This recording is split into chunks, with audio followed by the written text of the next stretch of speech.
Hello my dear student, how are you. उम्मीद करते हैं आप सभी लोग मस्त होंगे, स्वस्थ होंगे। मैं टीपी एक बार पुनः आप सभी के यूट्यूब चैनल संस क्लासेस पर हार्दिक स्वागत एवं अभिनंदन करता हूं। कहते हैं ना कि अगर अपनी काबिलियत पर शक की बजाय यकीन किया जाए तो उंगलियां उठाने वाले भी तालियां बजाना शुरू कर देंगे। आइए आज हम लोग डिस्कस करेंगे जो आपका ऑर्गेनिक केमिस्ट्री का सेकंड चैप्टर चल रहा था, अल्कोहल, ईथर एंड फिनाल। तो इस टॉपिक के अंतर्गत हम लोग किसके बारे में पढ़ रहे थे? अल्कोहल के बारे में। तो अल्कोहल के अंतर्गत ही आज हम लोग प्रॉपर वे में क्या पढ़ेंगे? Ethyl alcohol. क्या पढ़ेंगे आज? Ethyl alcohol. अगर हम बात कर लें एथिल अल्कोहल के मॉलिक्यूलर फार्मूला, मतलब अणुसूत्र की, किसकी बात कर लें? अणुसूत्र की। किसके अणुसूत्र की? Ethyl alcohol. तो इसको आप बना भी सकते हैं बहुत आराम से। एथ का मतलब कितने कार्बन होते हैं? 2। और इल का मतलब जिसमें कार्बन परमाणु की एक संयोजकता क्या रहे? खाली। तो एक हाइड्रोजन, 2, 3, 4 और ये 5, एक संयोजकता इसकी क्या रह गई? खाली। इसका मतलब इसका नाम एल्किल में क्या होगा? एथिल। और अल्कोहल का जो फंक्शनल ग्रुप होता है, क्रियात्मक समूह, वो क्या होता है? OH। तो ये जो एथिल अल्कोहल है इसका जो मॉलिक्यूलर फार्मूला होगा वो क्या होगा? C2H5OH। कैसे? इसमें कितने कार्बन? 2, तो क्या लिखेंगे? C2, एक हाइड्रोजन, 2, 3, 4 और एक ये 5, तो H5। फिर साथ में कौन सा क्रियात्मक समूह? हाइड्रोक्सी, मतलब OH। तो जो एथिल अल्कोहल है इसके अगर हम अणुसूत्र की बात कर लें तो क्या होगा? C2H5OH। और अगर इसके हम स्ट्रक्चरल फार्मूले मतलब संरचना सूत्र की बात कर लें तो इसका संरचना सूत्र कुछ ऐसे बन जाएगा। 2 कार्बन, 1 कार्बन, 2 कार्बन। कार्बन कितने बंध का निर्माण करता है? तो 4। 1 2 3 4, 1 2 3 4। हाइड्रोजन कितने हैं? 5। तो 1 2 3 4 5। एक क्या है? OH, तो एक OH। तो ये बात है किसकी? एथिल अल्कोहल की। अगर आपसे पूछा जाए कि एथिल अल्कोहल का अणुसूत्र क्या होता है तो क्या होगा? C2H5OH। अगर कहा जाए कि एथिल अल्कोहल का संरचना सूत्र तो कुछ ऐसे हम लोग बताएंगे। क्या? एथिल अल्कोहल का संरचना सूत्र। अब बात कर लेते हैं किसकी? एथिल अल्कोहल के IUPAC नाम की। किसकी बात कर लेते हैं? एथिल अल्कोहल के IUPAC नाम की। तो जो अल्कोहल होते हैं इनका IUPAC नाम क्या होता है? एल्केनॉल। क्या होता है? एल्केनॉल। और एल्क का मतलब ये जो स्पेलिंग लिखी है ALK, इसका मतलब क्या होता है? Root word. क्या होता है? Root word. और जब एक कार्बन होता है किसी भी कार्बनिक यौगिक में तो रूट वर्ड में हम लोग क्या लिखते हैं? मेथ। अगर 2 कार्बन होते हैं तो क्या लिखते हैं? 3 होते हैं तो क्या लिखते हैं? प्रोप। तो यहाँ पर एथिल अल्कोहल के अणुसूत्र में कितने कार्बन आपको नजर आ रहे हैं? 2। तो 2 कार्बन का रूट वर्ड क्या लिखा जाएगा? एथ। बाकी सब वही आपको ऐड कर देना इसमें। तो जो C2H5OH है इसका IUPAC नाम क्या होगा? एथेनॉल। क्या होगा? एथेनॉल। एक बार फिर आप सुनेंगे इसको। एथिल अल्कोहल का अणुसूत्र की अगर बात की जाए तो एथिल अल्कोहल का अणुसूत्र क्या होगा? C2H5OH। संरचना सूत्र कुछ ऐसे। फिर इसका हम लोग क्या लिखेंगे? IUPAC नाम। तो अल्कोहलों का IUPAC नाम क्या होता है? एल्केनॉल। अब एल्क का मतलब रूट वर्ड, इसमें कितने कार्बन है? 2 कार्बन। तो 2 कार्बन का रूट वर्ड हम लोग क्या लिखेंगे? एथ। तो इसका IUPAC नाम क्या हो जाएगा? एथेनॉल। एक बार आप इसका स्क्रीनशॉट ले लीजिए। अब हम लोग क्या पढ़ेंगे? एथिल अल्कोहल के विरचन की विधियां या एथिल अल्कोहल के निर्माण की विधियां। क्या पढ़ेंगे? एथिल अल्कोहल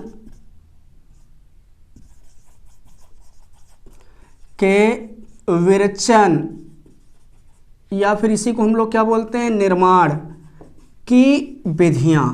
कि एथिल अल्कोहल का निर्माण हम लोग कैसे करेंगे। तो सबसे पहले हेडलाइंस में हम लोग क्या पढ़ेंगे? एथिल ब्रोमाइड के जल अपघटन द्वारा। किसके?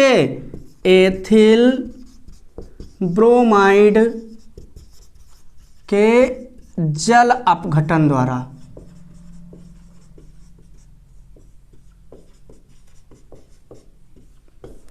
एथिल ब्रोमाइड के जल अपघटन द्वारा मतलब जो एथिल ब्रोमाइड है इसका हम लोग क्या कराएंगे? जल अपघटन और बनाएंगे क्या? Ethyl alcohol. एथिल अल्कोहल बोले तो C2H5OH। ये चीज हमको क्या करनी है? निर्मित करनी या बनानी है। तो एथिल ब्रोमाइड का जल अपघटन करा देते हैं। तो एथिल ब्रोमाइड का सूत्र क्या होता है? C2H5Br। और इसका हम लोग जल अपघटन किसके द्वारा कराएंगे? जलीय सोडियम हाइड्रोक्साइड। तो सोडियम हाइड्रोक्साइड का मतलब क्या होता है? NaOH। लेकिन ये कैसा होगा? एक्वस। एक्वस का मतलब कैसा होगा? जलीय। तो दुनिया वालों का क्वेश्चन क्या उठता है यहाँ पर कि क्या होता है जब एथिल ब्रोमाइड मतलब C2H5Br की अवक्रिया जलीय सोडियम हाइड्रोक्साइड मतलब NaOH, लेकिन ये कैसा होगा, एक्वस, एक्वस बोले तो जलीय होगा, से होती है। या फिर इसी क्वेश्चन को हम लोग क्या कह सकते हैं कि क्या होता है जब एथिल ब्रोमाइड को जलीय सोडियम हाइड्रोक्साइड के साथ गर्म करते हैं। क्या करते हैं, एथिल ब्रोमाइड को किसके साथ, जलीय सोडियम हाइड्रोक्साइड के साथ क्या करते हैं, गर्म करते हैं। तो आइए देखते हैं आगे क्या बनेगा रिएक्शन में। तो इसको हम लोग अगर लिखना चाहें तो क्या लिख सकते हैं, C2H5। अब Br क्या है, हाइलोजन। आपको बहुत ही अच्छे तरीके से हीरो क्लास 4th में बताया गया कि हाइलोजन को हम किससे प्रदर्शित करते हैं, X से, और X के स्थान पर क्या लिख सकते हैं, फ्लोरीन, क्लोरीन, ब्रोमीन, आयोडीन, कोई भी हाइलोजन लिख सकते हैं। तो यहाँ पर प्रॉपर वे में क्या लिखा है, Br, Br बोले तो ब्रोमीन। तो इस ब्रोमीन की अगर हम बात कर लें तो हाइलोजन में कोई भी हाइलोजन हो, चाहे फ्लोरीन हो, चाहे क्लोरीन, चाहे ब्रोमीन, चाहे आयोडीन, इनके आउटर सेल मतलब वाह्यतम कोश में कितने इलेक्ट्रॉन होते हैं, 7। तो इनकी सामान्य जो संयोजकता है हाइलोजन की वो कितनी होती है, 1। इसका मतलब हाइलोजन परमाणु कितने बंध के द्वारा जुड़ेंगे, 1 बंध के द्वारा। तो इस C2H5Br को हम लोग क्या लिख सकते हैं, C2H5 सिंगल बॉन्ड क्या, Br, ऐसे हम इसको लिख सकते हैं। अब बात कर लें किसकी, NaOH, जो इसमें दूसरा रिएक्टेंट है क्या, जलीय सोडियम हाइड्रोक्साइड। तो इसमें अगर हम सोडियम परमाणु की बात करें तो परमाणु क्रमांक 11, इलेक्ट्रॉनिक विन्यास करेंगे तो 2, 8 और 1। इसके वाह्यतम कोश में कितने इलेक्ट्रॉन, 1, 4 से क्या है कम। आपको बहुत अच्छे तरीके से पता है कि जब तत्व के परमाणु के वाह्यतम कोश में कितने इलेक्ट्रॉन होंगे, 4 से कम, तो वो क्या करेगा, अपने वाह्यतम कोश से इलेक्ट्रॉनों का त्याग करेगा। तो ऐसे में सोडियम को अगर हम देखें तो इस सोडियम के आउटर सेल में कितने इलेक्ट्रॉन हैं, 1। इसका मतलब ये 1 इलेक्ट्रॉन का क्या करेगा, त्याग। तो इसकी वैलेंसी कितनी हो जाएगी, 1। अब जब इसकी वैलेंसी 1 है तो वैलेंसी किसको बताती है, बंध बनाने की क्षमता को। तो ये सोडियम भी कितने बंध के द्वारा बने मतलब जुड़ेगा, 1 बंध के द्वारा ये जुड़ेगा। तो इस NaOH को अगर हम लोग लिखना चाहें तो क्या लिखेंगे, Na सिंगल बॉन्ड OH। जब इसको हम गर्म करेंगे तो इनके बीच के बंध जो हैं वो ब्रेक हो जाएंगे, टूट जाएंगे। तो ये सोडियम 1 इलेक्ट्रॉन का त्याग करेगा, ये किस में टूटेगा, 1 प्लस में, OH किस में, 1 माइनस में। Br हाइलोजन है, ये 1 इलेक्ट्रॉन ग्रहण करेगा, तो ये किसमें, माइनस में, C2H5 वाले कार्बन पर क्या आ जाएगा, 1 प्लस। अब अगर इसको देखें तो ये C2H5 1 प्लस वाला, ये प्लस वाला प्लस वाले से नहीं मिलेगा, प्लस वाला हमेशा किससे मिलेगा, माइनस वाले से। तो ये C2H5 1 प्लस वाला ये किससे मिलेगा, OH 1 माइनस वाले से, और बना लेगा क्या, C2H5OH। क्या बन गया, C2H5OH मतलब एथिल एल्कोहल। और ये Br जा करके किससे संपर्क करेगा, Na से, और ये क्या बना लेगा, NaBr। तो जब एथिल ब्रोमाइड को जलीय सोडियम हाइड्रोक्साइड के साथ क्या किया जाता है, गर्म किया जाता है, तो क्या प्राप्त होता है, एथिल एल्कोहल मतलब C2H5OH, और साइड प्रोडक्ट के रूप में आपको क्या प्राप्त हो जाएगा, NaBr मतलब सोडियम ब्रोमाइड। तो ये पहली प्रिपरेशन है किसकी, एथिल एल्कोहल की। तो एथिल एल्कोहल का निर्माण हम लोगों ने किया, लेकिन किससे किया, एथिल ब्रोमाइड के जल अपघटन से। एथिल ब्रोमाइड का जल अपघटन किससे हम लोगों ने कराया, जलीय सोडियम हाइड्रोक्साइड से। तब जाकर के हम लोगों को क्या प्राप्त हुआ, एथिल एल्कोहल मतलब C2H5OH, और साइड प्रोडक्ट के रूप में आपको क्या प्राप्त हो गया, NaBr मतलब सोडियम ब्रोमाइड। तो ये आपकी हो गई रिएक्शन, इसको भी आप एक बार स्क्रीनशॉट ले लीजिए। अब अगर हम सेकेंड प्रिपरेशन की बात कर लें इसकी, तो हम लोग क्या करा दें, ये जो एथिल ब्रोमाइड है इसकी अपक्रिया किससे करा दें, नम सिल्वर ऑक्साइड से। तो क्वेश्चन यहाँ पर क्या बनेगा कि क्या होता है जब एथिल ब्रोमाइड C2H5Br की अभिक्रिया किससे होती है, नम सिल्वर ऑक्साइड मतलब AgOH से। किससे होती है, AgOH से। या फिर जब यहाँ पर दूसरे तरीके से क्वेश्चन पुट होगा तो क्या होगा कि क्या होता है जब एथिल ब्रोमाइड को नम सिल्वर ऑक्साइड के साथ क्या किया जाता है, गर्म किया जाता है। क्या किया जाता है, गर्म। तो इस रिएक्शन को भी आप बहुत ही अच्छे तरीके से कर सकते हैं। इसको क्या लिखेंगे आप, C2H5 सिंगल बंध Br प्लस AgOH। OH हमेशा कितने बंध से जुड़ेगा, 1 बंध से। इसके बीच का बंध जब हम लोग ये तोड़ेंगे तो ये OH किस में टूटेगा, 1 माइनस में, Ag किस में, 1 प्लस में। इधर तोड़े तो Br हाइलोजन है, 1 माइनस में, C2H5 वाले कार्बन पर क्या आएगा, 1 प्लस। ये C2H5 1 प्लस वाला ये किससे संपर्क करेगा, OH 1 माइनस वाले से। तो क्या बन जाएगा, C2H5OH। ये बन गया एथिल एल्कोहल। क्या बन गया? Ethyl alcohol. और ये Br से कौन संपर्क करेगा? Ag। तो यहां पर क्या बन जाएगा? AgBr मतलब सिल्वर ब्रोमाइड। क्या बन गया? Silver bromide. तो इसका भी आप एक बार स्क्रीनशॉट ले लीजिए। अब अगर हम इसकी थर्ड प्रिपरेशन की बात कर लें तो थर्ड प्रिपरेशन में हम लोग क्या पढ़ेंगे? एथिल एसीटेट के जल अपघटन द्वारा। किसके जल अपघटन द्वारा? Ethyl acetate. बात कर लें एथिल एसीटेट की, तो उससे पहले अगर हम लोग आपसे कहें कि सोडियम एसीटेट का सूत्र क्या होता है तो आपको बहुत ही अच्छे तरीके से पता है, CH3COONA। ये किसका सूत्र है? सोडियम एसीटेट का। अगर इस Na के प्लेस पर यहां पर क्या लिख दिया जाए? CH3, तो इसका नाम क्या हो जाता है? Methyl acetate. क्या हो जाता है? Methyl acetate. लेकिन हम लोगों को किसका जल अपघटन कराना है? एथिल एसीटेट का। तो इसका मतलब ये जो CH3 है इसके प्लेस पर हम लोग यहां पर क्या लिखेंगे? C2H5।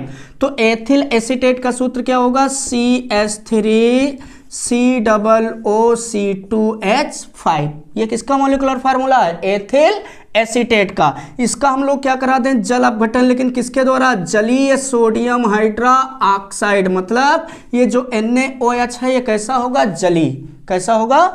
जली। तो क्वेश्चन यहां पर भी क्या बनेगा कि क्या होता है जब एथिल एसीटेट का जलीय सोडियम हाइड्रा ऑक्साइड के द्वारा जल अपघटन होता है। तो इसको अगर हम लोग लिखना चाहें तो इसको ऐसे लिख सकते हैं, CH3C फिर डबल बंध O फिर O फिर क्या? C2H5। कार्बन कितने बंध बनाता है? तो आपको बहुत ही अच्छे तरीके से पता है कि कार्बन हमेशा कितने बंध का निर्माण करता है? 4। तो चेक कर लेते हैं एक बार, 1 2 3 4। ऑक्सीजन कितने बंध बनाता है? 2। तो 1 2 1 और 2। अब इसकी अपक्रिया हम लोग किससे कराएंगे? जलीय सोडियम हाइड्रोक्साइड मतलब NaOH से। तो NaOH में जो सोडियम है ये कितने बंध के द्वारा जुड़ेगा? 1 बंध के द्वारा। किससे जुड़ेगा? OH से। जब इसके बीच का ये बंध तोड़ेंगे तो सोडियम का परमाणु क्रमांक 11, 2 8 और 1 4 से कम है तो क्या करेगा? त्याग। कितने इलेक्ट्रॉन का? 1। तो वैलेंसी कितनी होगी? 1। लेकिन इसकी ऑक्सीकरण संख्या कितनी होगी? त्याग कर रहा तो कितनी होगी? प्लस की 1। इसका मतलब ये सोडियम किस में टूटेगा? 1 प्लस में। तो OH किसमें? 1 माइनस में। इधर इसके बीच का बंध तोड़ने तो इधर कौन सा परमाणु नजर आ रहा है आपको? कार्बन। इधर कौन सा है? ऑक्सीजन। कार्बन की अंतिम कक्षा में कितने इलेक्ट्रॉन होते हैं? 4। और ऑक्सीजन की अंतिम कक्षा में कितने इलेक्ट्रॉन होते हैं? 6। ज्यादा पावरफुल इन दोनों में कौन होगा? ऑक्सीजन। क्यों? क्योंकि इसकी विद्युत ऋणात्मकता क्या है? ज्यादा। इसके पास आउटर सेल में 6 लोग हैं फाइट करने वाले। वो कार्बन के पास आउटर सेल में कितने लोग हैं फाइट करने वाले? 4। तो इसका मतलब ज्यादा ताकतवर कौन पड़ेगा? ऑक्सीजन। तो इसकी विद्युत ऋणात्मकता क्या है? ज्यादा। तो जब ये बंध टूटेगा तो ये किस में टूटेगा? 1 माइनस में। क्यों? क्योंकि एक ही बॉन्ड हम लोग तोड़ रहे हैं। तो इस वाले कार्बन पर क्या आ जाएगा? प्लस। अब आपको करना इसमें कुछ भी नहीं, केवल जोड़ लेना है बस। ये C2H5 क्या है? 1 प्लस वाला किससे संपर्क करेगा? OH। 1 माइनस वाले से तो बना लेगा क्या? C2H5OH। तो यहां पर बन जाएगा क्या? C2H5OH मतलब एथिल एल्कोहल। क्या बन जाएगा? Ethyl alcohol. अब दूसरा प्रोडक्ट क्या बनेगा? तो यहां पर क्या लिखा है? CH3C डबल बंध O फिर सिंगल बंध O। इतनी चीज लिखी है ये। और इस ऑक्सीजन पर माइनस है और इधर इस Na पर क्या है? प्लस। तो ये Na इस वाले ऑक्सीजन से संपर्क करेगा। इस पर 1 माइनस, इस पर 1 प्लस। जब 1 प्लस और 1 माइनस का मामला होगा तो कैसा बंध लगेगा? सिंगल। तो इस ऑक्सीजन से कौन सा परमाणु जुड़ेगा? सोडियम। तो यहां पर क्या हो जाएगा? CH3COONA। यहां पर क्या बन जाएगा? CH3COONA मतलब सोडियम एसीटेट। क्या बन गया? Sodium acetate. तो जब एथिल एसीटेट का जलीय सोडियम हाइड्रोक्साइड के द्वारा जल अपघटन होता है तो मेन प्रोडक्ट आपका क्या बनेगा? एथिल एल्कोहल मतलब C2H5OH। साइड प्रोडक्ट के रूप में आपको क्या प्राप्त होगा? एथिल एसीटेट मतलब CH3COONA। एक बार इसका भी आप स्क्रीनशॉट ले लीजिए। तो ये था क्या? एथिल एसीटेट का जल अपघटन। अब अगर हम नेक्स्ट प्रिपरेशन की बात कर लें तो नेक्स्ट प्रिपरेशन में हम लोग क्या पढ़ेंगे? एसीटेल्डिहाइड मतलब CH3CHO का क्या करा दें? अपचयन। क्या करा दें? अपचयन। तो पिछली वीडियोज में भी आपको बताया गया किसी पदार्थ की अभिक्रिया अगर हम किससे कराएं? नवजात हाइड्रोजन से या फिर H2 से, तो उस अभिक्रिया को यहाँ पर प्रॉपर एक नाम दिया जाता है क्या? अपचयन। तो यहाँ पर क्वेश्चन क्या बनता है कि क्या होता है जब एसीटेल्डिहाइड का लिथियम एल्यूमिनियम हाइड्राइड और ईथर की उपस्थिति में क्या होता है, अपचयन। मतलब इसकी अपक्रिया किससे कराएंगे, नवजात हाइड्रोजन से। तो आइए देखते हैं पहले इसका अगर हम लोग स्ट्रक्चर बनाए तो इसको ऐसे लिखेंगे CH3C, फिर क्या डबल बंध O, फिर सिंगल बंध क्या H, इसको ऐसे लिख सकते हैं। और अगर इसको थोड़ा अलग तरीके से हम लोग लिखना चाहें तो इसको ऐसे भी लिख सकते हैं CH3CH डबल बंध O, ऐसे भी लिख सकते हैं। क्यों, क्योंकि इसमें एक कार्बन ये CH3 वाला, तो एक कार्बन CH3 वाला, फिर C, तो फिर C, फिर एक ऑक्सीजन और एक हाइड्रोजन है, तो एक हाइड्रोजन। तो अगर इस एसिटाल्डिहाइड का हम लोग स्ट्रक्चर बनाएं तो इसको हम लोग ऐसे भी लिख सकते हैं अपने समझने के लिए, CH3CH फिर डबल बंध क्या O प्लस क्या है ये नवजात हाइड्रोजन। आपको बताया गया था कि अपचयन में हम लोगों को करना क्या होता है कि जो पाई बॉन्ड होता है उस पाई बॉन्ड को हम लोग ब्रेक करेंगे और जिसके पास जितने इलेक्ट्रॉन नजर आएंगे उससे उतने हाइड्रोजन परमाणु हम क्या करेंगे, जोड़ देंगे। तो यहाँ पर ये सिंगल है सिग्मा, ये सिंगल है सिग्मा, ये क्या है डबल, तो इसमें एक सिग्मा होगा, एक क्या होगा पाई। जब कभी भी इसका एक पाई बंध टूटेगा, बंध विदलन कैसा होगा, समबंध विदलन। तो इधर वाला ये इलेक्ट्रॉन किसका है, ऑक्सीजन का, इधर वाला किसका इलेक्ट्रॉन है, कार्बन का। अब इस कार्बन के पास कितने इलेक्ट्रॉन फ्री नजर आ रहे हैं, एक। ऑक्सीजन के पास कितने, एक। तो इस कार्बन से हम कितने हाइड्रोजन जोड़ेंगे, एक। और इस ऑक्सीजन से भी कितने हाइड्रोजन जोड़ेंगे, एक। टोटल कितने हाइड्रोजन लगेंगे यहाँ पर, 2। तो आगे चल करके क्या बन जाएगा, CH3 फिर C, ऊपर क्या है H, और एक हाइड्रोजन इस कार्बन से हम और जोड़ रहे हैं, तो यहाँ पर क्या हो जाएगा, सिंगल बॉन्ड H। फिर इधर कैसा बॉन्ड अब बचा, सिंगल, तो सिंगल बॉन्ड O, ये लिखा है। इस ऑक्सीजन से एक हाइड्रोजन जोड़ेंगे तो यहाँ पर भी क्या हो जाएगा, H। तो इसी चीज को हम लोग क्या लिख सकते हैं, CH3 सिंगल बॉन्ड, ये क्या लिखा है CH2, फिर सिंगल बॉन्ड, ये क्या लिखा है OH। तो ये बन गया क्या, C2H5OH। 2 कार्बन है इसमें, तो क्या लिखेंगे C2, 3 2 5 हाइड्रोजन, तो H5, एक क्या है OH, तो एक OH। तो जब एसिटाल्डिहाइड का लिथियम एल्यूमिनियम हाइड्राइड और ईथर की उपस्थिति में अपचयन होता है तो क्या प्राप्त होता है, एथिल अल्कोहल, मतलब C2H5OH। टोटल नवजात हाइड्रोजन कितने लगेंगे, 2। तो आप इसको 2 से मल्टीप्लाई कर लेंगे, तो ये आपकी रिएक्शन हो गई। आप इसका भी एक बार स्क्रीनशॉट ले लीजिए। अब अगर हम नेक्स्ट प्रिपरेशन की बात कर लें तो कभी कभी यूपी बोर्ड में क्वेश्चन पूछा जाता है क्या कि एथिलीन, एथिलीन बोले तो C2H4 से एथिल अल्कोहल मतलब C2H5OH कैसे प्राप्त करेंगे। क्वेश्चन क्या पूछा जाता है कि एथिलीन से एथिल अल्कोहल कैसे प्राप्त करेंगे। तो यहाँ पर 2 प्रोसेस इसके लिए। पहली प्रोसेस क्या है कि आप एथिलीन का सीधे जलयोजन करा सकते हैं। क्या करा सकते हैं, सीधे जलयोजन। ये जो एथिलीन है, एथिलीन को हम ऐसे भी लिख सकते हैं क्या, CH2 double bond CH2, 2 carbon 2 carbon 4 hydrogen, तो 2 और 2 4 हाइड्रोजन। कार्बन कितने बंध बनाता है, 4। तो 2 ये वाला कार्बन 2 हाइड्रोजन से बना करके रखे और 2 किससे, इस वाले कार्बन से। तो इसके खाते में कितने बंद हो गए, 4। इधर वही सेम प्रोसेस इसके पास भी है। तो अगर हम क्या करें, एथिलीन की अपक्रिया किससे करा दें, डायरेक्ट, मतलब किससे, जल से। लेकिन उपस्थिति में हम लोग क्या लेंगे, आर्थोफास्फोरिक अम्ल मतलब H3PO4। तो बन जाएगा क्या, एथिल अल्कोहल। कैसे बन जाएगा, तो इसको हम लोग ऐसे लिख सकते हैं CH2 double bond CH2 plus क्या H2O को कुछ ऐसे लिख सकते हैं। अब यहाँ पर डबल बॉन्ड का मतलब एक सिग्मा एक पाई, इसका एक पाई बंद टूटेगा, इधर वाला इलेक्ट्रॉन इस कार्बन का, इधर वाला इलेक्ट्रॉन इस वाले CH2 वाले कार्बन का, इधर इसके बीच के में ये बंद तोड़ दें तो एक जो कार्बन है उससे हम लोग क्या जोड़ देंगे, एक हाइड्रोजन परमाणु, और एक कार्बन का जो एक इलेक्ट्रॉन है इससे क्या जोड़ देंगे, ये हाइड्रोक्सी क्रियात्मक समूह। तो आगे क्या बन जाएगा, जब इस CH2 से एक हाइड्रोजन जुड़ेगा तो यहाँ पर क्या हो जाएगा CH3, बीच में कैसा बंद बचा, सिंगल। और जब इस CH2 से हम लोग क्या जोड़ेंगे, OH। तो इसको कंबाइन भाषा में देखें तो 2 कार्बन तो क्या लिखेंगे हम C2, 3 2 5 हाइड्रोजन तो क्या लिखेंगे H5, और इधर क्या लिखेंगे OH। ये बन गया क्या, एथिल अल्कोहल। लेकिन इसमें अगर हम देखें तो ये जो एथिलीन है इसका हम क्या करा रहे हैं, सीधे जलयोजन करा रहे हैं। इसकी अपक्रिया डायरेक्ट किससे करा दे रहे हैं, जल से। किसकी उपस्थिति में, H3PO4 मतलब आर्थोफास्फोरिक की उपस्थिति में। H3PO4 का मतलब क्या है, आर्थोफास्फोरिक अम्ल। क्या है, आर्थोफास्फोरिक अम्ल। तो एक तो ये प्रोसेस है, आप इसका एक बार स्क्रीनशॉट ले लीजिए। अब अगर इसकी हम सेकेंड मतलब तरीके की बात कर लें तो इसका जो दूसरा तरीका वो क्या है कि कभी कभी क्वेश्चन ये भी पूछा जाता है कि क्या होता है जब एथिलीन का मतलब C2H4 की अपक्रिया किससे होती है, सांद्र सल्फ्यूरिक अम्ल H2SO4 से।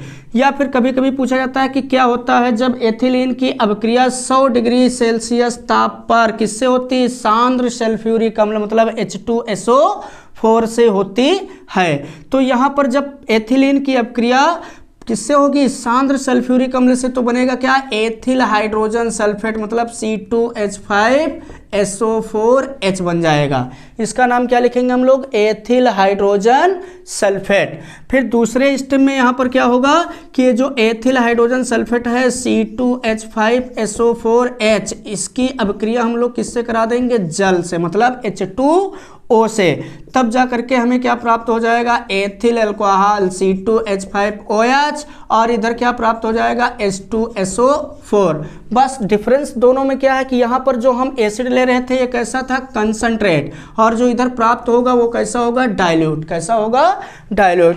तो ये दोनों मेथड हैं। अगर हम सीधे जल योजन कराएंगे तो डायरेक्ट हमें क्या प्राप्त हो जाएगा, एथिल अल्कोहल। और अगर एथिलीन की अपक्रिया हम लोग किससे करा रहे हैं, सांद्र सल्फ्यूरिक अम्ल से, तो पहले चरण में क्या प्राप्त होगा, एथिल हाइड्रोजन सल्फेट। फिर जो एथिल हाइड्रोजन सल्फेट प्राप्त हुआ इसकी अपक्रिया किससे करा देंगे, जल से, और प्राप्त हो जाएगा क्या, एथिल अल्कोहल मतलब C2H5OH। साइड प्रोडक्ट में क्या आपको प्राप्त होगा, H2SO4, लेकिन कैसा प्राप्त होगा, तनु। तो इसका भी आप एक बार स्क्रीनशॉट ले सकते हैं। तो ये है क्या, एथिलीन से एथिल अल्कोहल। अब जो इनकी नेक्स्ट प्रिपरेशन है वो हम लोग पढ़ेंगे नेक्स्ट वीडियोज में। कल हम लोग पढ़ेंगे किण्वन किसे कहते हैं, किण्वन से की जो प्रोसेस है किण्वन के अंतर्गत, जैसे क्या हो गया, डाइसैकेराइड और पॉलीसैकेराइड, मतलब गन्ने की चीनी या फिर क्या, सीरे से एथिल अल्कोहल कैसे प्राप्त करेंगे और स्टार्च से एथिल अल्कोहल कैसे प्राप्त करेंगे। क्योंकि वो बहुत ज़्यादा इंपॉर्टेंट क्वेश्चन है, बोर्ड एग्जाम में कई बार पूछा गया कि किण्वन किसे कहते हैं, डाइसैकेराइड से आप एथिल अल्कोहल कैसे प्राप्त करेंगे, या सीरे से एथिल अल्कोहल कैसे प्राप्त करेंगे। तो ये जो प्रोसेस है ये आपको नेक्स्ट वीडियोज में मिलेगी। तब तक के लिए बेस्ट ऑफ लक, थैंक्स।